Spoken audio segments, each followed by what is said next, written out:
गोरखपुर में spa centre की आड़ में चल रहे कथित देह व्यापार के नेटवर्क का पुलिस ने खुलासा किया है। रामगढ़ ताल थाना क्षेत्र के तारामंडल स्थित बुद्धनगर में की गई इस कार्रवाई के दौरान 5 युवतियों को मुक्त भी कराया गया, जबकि एक महिला समेत 3 लोगों को गिरफ्तार किया गया है। पुलिस अब इस पूरे नेटवर्क की कड़ियों को जोड़ने और फरार संचालक की तलाश में जुटी हुई है। जानकारी के मुताबिक पुलिस को करीब 1 सप्ताह पहले सूचना मिली थी कि बुद्धनगर इलाके में संचालित एक स्पा सेंटर में मसाज और वेलनेस सेवाओं की आड़ में अवैध गतिविधियां संचालित की जा रही हैं। सूचना मिलने के बाद पुलिस ने मामले को गंभीरता से लेते हुए जांच शुरू की। शुरुआती स्तर पर कोई ठोस सबूत हाथ नहीं लगने के कारण पुलिस ने जल्दबाजी में कार्रवाई के बजाय गुप्त निगरानी का रास्ता अपनाया। बताया जा रहा है कि कई दिनों तक स्पा सेंटर की गतिविधियों पर नजर रखी गई, आने जाने वाले लोगों की जानकारी जुटाई गई और पूरे मामले को समझने का प्रयास किया गया। जब पुलिस को पर्याप्त संकेत मिले कि यहाँ संदिग्ध गतिविधियां चल रही हैं, तब एक विशेष योजना के तहत कार्रवाई की गई। पुलिस टीम ने ग्राहक बनकर स्पा सेंटर में प्रवेश किया। अंदर की स्थिति का आकलन करने के बाद तत्काल छापेमारी की गई। छापेमारी के दौरान वहां मौजूद लोगों में हड़कंप मच गया। पुलिस ने मौके से 5 युवतियों को मुक्त कराया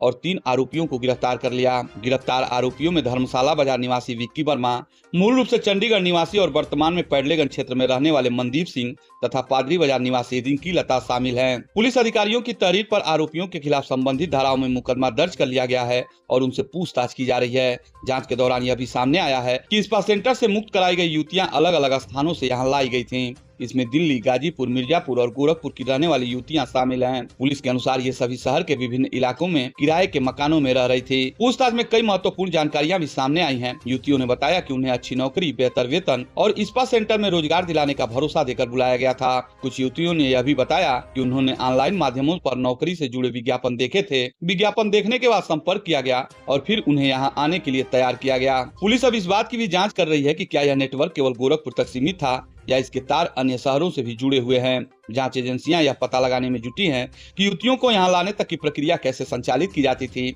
और इस पूरे नेटवर्क में किन किन लोगों की भूमिका थी। इस कार्रवाई के बाद पुलिस की नजर अब उन लोगों पर भी है जो इस नेटवर्क के संचालन में प्रत्यक्ष या अप्रत्यक्ष रूप से शामिल हो सकते हैं। गिरफ्तार आरोपियों से लगातार पूछताछ की जा रही है और उनसे मिले जानकारी के आधार पर आगे की कार्रवाई की जा रही है।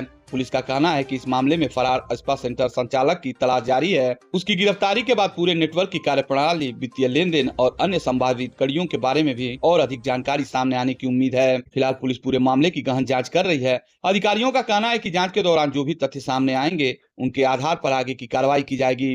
गोरखपुर में हुई इस कार्रवाई ने एक बार फिर अवैध गतिविधियों के खिलाफ पुलिस की सतर्कता और जांच प्रक्रिया को चर्चा में ला दिया है।